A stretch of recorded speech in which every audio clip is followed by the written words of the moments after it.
மாவீரன் பொல்லான் அவர்களுடைய திருவுருவச் சிலையோடு கூடிய மணிமண்டபத்தை, இந்த சிறப்பான அரங்கத்தை திறந்து வைக்கிறதுல நான் மிகுந்த பெருமை அடைகிறேன். இன்னும் சொல்லணும்னா பெருமை அடைகிறேன் என்று சொல்வதை விட வீரம் அடைகிறேன். எழுச்சி அடைகிறேன். அதுதான் உண்மை. பூலித்தேவன், வீரபாண்டிய கட்டபொம்மன், தீரன் சின்னமலை, மருதிருவர், வீரமங்கை வேலுநாச்சியார், மாவீரன் பொல்லான் என்று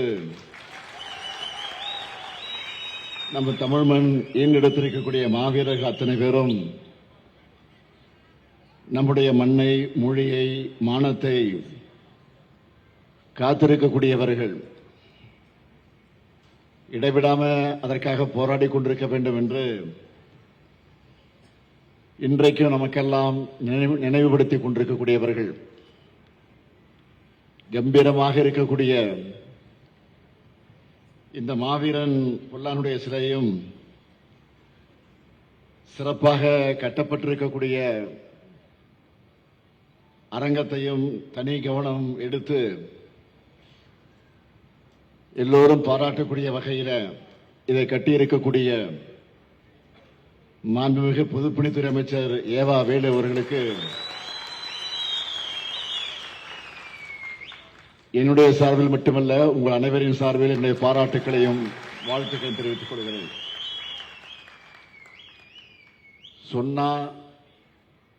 சொன்னதை செய்கிறவன் தான் இந்த முத்துவேல் கருணாநிதி ஸ்டாலின்.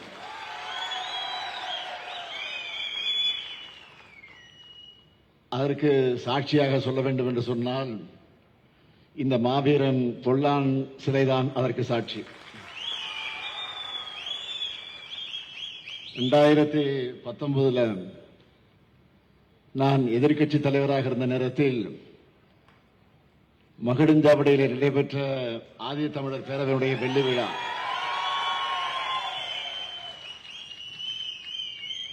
அதை முன்னின்று நடத்தியவர் நம்முடைய அதிகமானவர்கள்.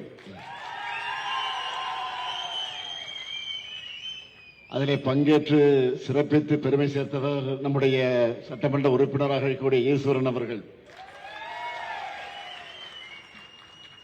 மாவீரன் பொல்லானுக்கு சிலையும் மணிமண்டபமும் அமைப்போன்னு அந்த நிகழ்ச்சியில நான் உறுதியளித்தேன். இன்றைக்கு அதை உங்கள் முன்னால் திறந்து வைத்திருக்கிறேன்.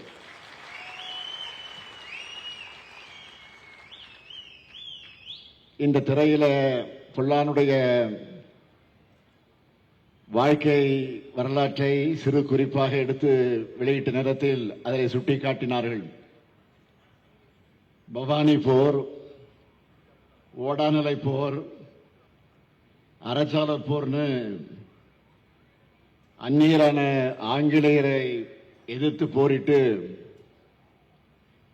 தீரன் சின்னமலையுடைய நம்பிக்கைக்குரிய தளபதியாக இருந்தவர் தான் மாவீரன் பொல்லான் அவர்கள். பொல்லானுடைய வீரத்தை கண்டு சினம் கொண்ட ஆங்கிலேய படை தளபதி கர்னல் ஆரிஸ் தலைமையிலான படையால் அவர் சுட்டு வீழ்த்தப்பட்டார், சுட்டுக் கொல்லப்பட்டார். அவருடைய தியாகத்தை போற்ற, அவருடைய வீரத்தை காலத்துக்கும் எடுத்துச் சொல்ல இப்படி ஒரு நினைவு சின்னம் வேண்டும் என்று பல ஆண்டு காலமாக இருந்து வந்த கோரிக்கை இப்போ நம்முடைய திராவிட மாடல் அரசின் மூலமாக அது நிறைவேற்றப்பட்டிருக்கு. இந்த பெருமையான தருணத்தில் ஒரு முக்கியமான செய்தியை உங்க கூட பகிர்ந்துக்கிறது பொருத்தமாக இருக்கும் என்று நான் கருதுகிறேன். ஏன் உங்களில் பலருக்கு கூட அது நினைவில் இருக்கும் என்று நான் கருதுகிறேன். கடந்த ஜூன் மாதம் இந்து ஆங்கில நாளேட்டிலே ஒரு செய்தி வந்துச்சு. அதை படிச்சதுமே எனக்கு மிகுந்த மகிழ்ச்சி ஏற்பட்டுச்சு. அந்த செய்தி என்னன்னு கேட்டீங்கன்னா, அருந்ததியினுடைய உள் ஒதுக்கீடு, அதற்குரிய சட்டம் அந்த மக்களுக்கு எத்தகைய ஒளிவிளக்காக திகழுது என்பதை பற்றி அதில் குறிப்பிட்டு காட்டியிருக்கிறார்கள் இந்து பத்திரிகையில். அதாவது தகவல் அறியக்கூடிய உரிமை சட்டத்தில் தகவலை பெற்று ஆதாரத்தோடு இந்த செய்தியை வெளியிட்டிருக்கிறாங்க. அந்த செய்தியில சொல்றாங்க, 2009 193 அருந்ததியினர் மாணவர்கள் பொறியியல் படிச்சிருந்த நிலை மாறி இந்த ஆண்டு 3944 மாணவர்கள் இன்ஜினியரிங் படிக்கிறாங்க என்றும் 2023-24 ஆண்டுல 193 மாணவர்கள் MBBS படிக்கிறாங்கன்னு அந்த செய்தியில குறிப்பிட்டிருந்தாங்க. இதுல எனக்கு ஏற்பட்ட தனிப்பட்ட பெருமை என்னன்னு கேட்டீங்கன்னா, அதான் சொன்ன உங்களில் பலருக்கு அது தெரிந்திருக்கும். இந்த உள்ஒதுக்கீடு சட்டத்தை தலைவர் கலைஞர் அவர்கள் நிறைவேற்ற முடிவு செஞ்சார். முடிவு செஞ்சு அந்த சட்டமன்றத்தில் அந்த தீர்மானத்தை கொண்டு வந்து, சட்ட மசோதாவை கொண்டு வந்து நிறைவேற்ற வேண்டும். ஆனால் திடீரென்று அவருக்கு உடல்நலிவு ஏற்பட்டு ராமச்சந்திரா மருத்துவமனையில் அனுமதிக்கப்பட்டிருந்தார். அதனால் அவரால் எழுந்து நடமாட முடியாத நிலை அன்றைக்கு ஏற்பட்டது. அன்றைக்கு காலை எனக்கு தொலைபேசி வருகிறது வீட்டுக்கு, உடனே புறப்பட்டு வா என்று. எங்கே? மருத்துவமனைக்கு. வந்தவுடன் என்னை அழைத்து சொன்னார், நான் ஒரு சட்ட மசோதாவை சட்டமன்றத்தில் இன்றைக்கு நான் நிறைவேற்ற வேண்டும், அறிமுகப்படுத்த வேண்டும். என்னால் மருத்துவர்கள் என்னை போக அனுமதிக்க மறுத்துவிட்டார்கள். அதனால் நீ சென்று என்னுடைய சார்பில் அந்த மசோதாவை அறிமுகப்படுத்து என்று எனக்கு உத்தரவிட்டார்கள். சட்டமன்றத்தில் தாக்கல் செய்யக்கூடிய வாய்ப்பு இந்த அடியேன் ஸ்டாலினுக்கு கிடைத்தது என்னை இன்றைக்கு நான் பெருமை கொடுக்கிறேன்.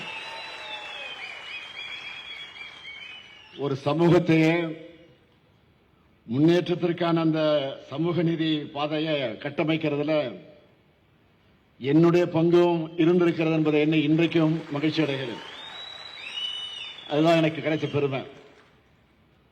அது மட்டுமல்ல, அந்த செய்தியில இன்னொரு முக்கியமான விஷயத்தையும் எழுதியிருந்தாங்க இந்து பத்திரிகையில. என்னன்னா, திமுக அரசு எந்த ஒரு சட்டத்தை நிறைவேற்றும் போதும் அதற்குரிய காரணங்களை முறையாக ஆராய்ந்து தரவுகளை எல்லாம் தொகுத்து ஓய்வு பெற்ற நீதிபதிகளை கொண்டு குழு அமைச்சு அவங்க பரிந்துரைகளை எல்லாம் பெற்று சாமானிய மக்களுக்கு உரிய வகையில் உரிய பயன்கள் உண்மையிலே அளித்து வந்தால் அதுதான் பயனளித்தக்கதாக அமையும் என்ற வகையில் திமுக அரசினுடைய சட்டம் எப்பொழுதும் வெற்றியை பெற்று வருவதுதான் வரலாறு என்று பாராட்டியிருக்கிறாங்க. லட்சக்கணக்கான அருந்ததியின மக்கள் வாழ்க்கையில உலை ஏற்றதுனால இந்த பாராட்டு தான் திமுக என்கிற கொள்கை பேரியக்கத்திற்கான கிடைத்திருக்கக்கூடிய அடையாளம். எல்லாருக்கும் எல்லாம் என்கிற லட்சியத்தை, நம்முடைய லட்சியத்தை அடையணும். பிற்படுத்தப்பட்ட, தாழ்த்தப்பட்ட, ஒடுக்கப்பட்ட மக்களோட வாழ்க்கை தரத்தையும் சமூக நிலையையும் உயர்த்தணும்னு நம்ம திராவிட மாடல் அரசின் சார்பில் ஏராளமான திட்டங்களை செயல்படுத்திக் கொண்டிருக்கிறோம். அது அத்தனையும் இங்கே பட்டியலிட முடியாத நேரமல்ல. அடுத்த நிகழ்ச்சிகளுக்கு நாங்கள் சென்றாக வேண்டும். அதை பட்டியல் போட்டால் இன்னைக்கு முழுக்க போதாது. எனவே அருந்ததியர் மக்களுக்காக செய்யப்பட்டிருக்கக்கூடிய சிலவற்றை மட்டும்தான், அத்தனையும் இல்லை, சிலவற்றை மட்டும்தான், அதுவும் தலைப்புச் செய்திகளாக உங்களிடத்தில் குறிப்பிட விரும்புகிறேன். கோவை திருப்பூர், ஈரோடு, சேலம், நாமக்கல், தருமபுரி, தேனி மற்றும் கரூர் இந்த மாவட்டங்களில் பள்ளி மற்றும் கல்லூரி மாணவர்களுக்காக 182 கோடி ரூபாயில 26 விடுதிகள், 74 கோடி ரூபாயில 107 பள்ளி கட்டடங்கள், 20 கோடி ரூபாயில 26 சமுதாய கூடங்கள், 134 கோடி ரூபாயில 131 கிராம அறிவுசார் மையங்களை உருவாக்கி கொண்டிருக்கிறோம். அண்ணல் அம்பேத்கர் அயலக உயர்கல்வி திட்டத்தில் 29 மாணவர்களுக்கு 10 கோடியே 30 லட்சம் ரூபாய் உதவித்தொகையாக வழங்கி இருக்கிறோம். முழுநேர முனைவர் ஆராய்ச்சி படிப்புக்காக 329 மாணவர்களுக்கு 3 கோடி 29 லட்சம் ரூபாய் ஊக்கத்தொகையாக வழங்கி இருக்கிறோம். போஸ்ட் மெட்ரிக் கல்வி உதவித்தொகையை 3,69,550 பேருக்கும், ப்ரீ மெட்ரிக் கல்வி உதவித்தொகையை 5,42,396 மாணவர்களுக்கும் வழங்கி இருக்கிறோம். தூய்மை பணியாளர்களுக்கான நல வாரியத்தை திருத்தி அமைச்சிருக்கிறோம். 2021 18,225 பேர் மட்டுமே இருந்த இந்த வாரியத்தில் நம்ம அரசு சிறப்பா செயல்பட்ட காரணத்தால கடந்த 3 ஆண்டுகளை மட்டும் 3 லட்சம் பேர் உறுப்பினராக வாரியத்தில் சேர்ந்திருக்கிறார்கள். இவங்களுக்கெல்லாம் 11 கோடி 76 லட்சம் ரூபாய் மதிப்பிலான நலத்திட்ட உதவிகள் வழங்கப்பட்டிருக்கு. அது மட்டுமல்ல, அவங்களுக்கு மருத்துவ காப்பீடு வழங்கியிருக்கிறோம். சுகாதார அங்காடிகள் அமைச்சிருக்கிறோம். இந்த வாரியத்திற்கு ஆண்டுதோறும் 20 கோடி ரூபாய் நிதி ஒதுக்கீடு செய்கிறோம். கடந்த ஆகஸ்ட் 14ஆம் நாள் 6 முக்கிய சிறப்பு திட்டங்களை அறிவிச்சிருக்கிறோம். இப்படி என்னால தொடர்ந்து பட்டியலிட்டுக் கொண்டிருக்க முடியும். இதுதான் செய்கிறது. எல்லாருக்கும் எல்லாம் கிடைக்கணும், எல்லாரும் சமமா வாழ சமூகம் உருவாகணும், அனைவரையும் உள்ளடக்கிய வளர்ச்சி தான் உண்மையான வளர்ச்சி என்பதற்காகத்தான் இந்த லட்சியத்தோடு நடைபெறக்கூடிய நம்முடைய திராவிட மாடல் அரசுக்கு அடுத்து அமையவிருக்கக்கூடிய திராவிட மாடல் 2.0 அரசுக்கும் நீங்க எல்லாரும் ஆதரவா இருக்க வேண்டும் என்று நான் கேட்டுக்கொள்கிறேன். இருப்பீங்க என்ற நம்பிக்கை எனக்கு நிரம்ப இருக்கிறது. காரணம், உங்கள் எழுச்சியை, உணர்ச்சியை, ஆர்வத்தை, ஆரவாரத்தை காணுகிற போது அதை நான் உணர்கிறேன். எனவே அந்த உணர்வோடு இந்த மணிமண்டபத்தை, இந்த அரங்கத்தை, இந்த மாவீரனுடைய சிலையை உங்கள் அன்போடு, உங்களுடைய மகிழ்ச்சியோடு இதை நான் திறந்து வைத்திருக்கேன் என்பதை மாத்திரம் எடுத்துச் சொல்லி, வாழ்க மாவீரன் பொல்லான், வாழ்க அவர்கள் புகழ். நன்றி, வணக்கம்.